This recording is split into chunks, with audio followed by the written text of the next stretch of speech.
ராமராஜ்யத்தை உருவாக்க வேண்டும், அந்த ராமராஜ்யத்தை அத்தனை பேரும் ஏற்றுக்கொண்டார்கள் என்று.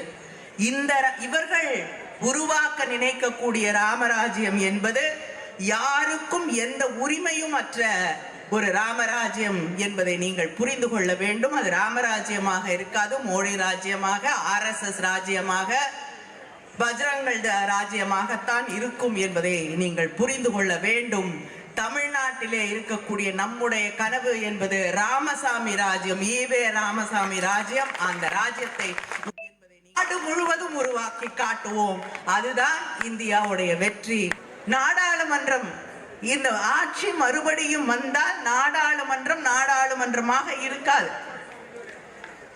ஜனநாயகம் என்பது காணாமல் போய்விடும். ஒன்று,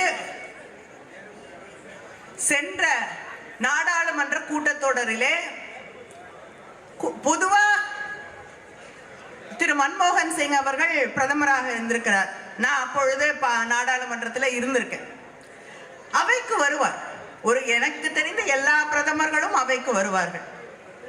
அந்த அவையிலே முடிந்தவரை அவையிலே இருப்பார்கள். ஏதாவது ஒரு கேள்வி எழுப்பப்பட்டால் பிரதமரே எழுந்து பதில் சொன்ன நாட்களை எல்லாம் நான் பார்த்திருக்கிறேன். இங்கே இருக்கக்கூடிய அண்ணன் பீட்டர் அல்போன்ஸ் பார்த்திருப்பார்கள். யாரா இருந்தாலும் பார்க்கக்கூடிய காலங்கள் எல்லாம் இருந்தது.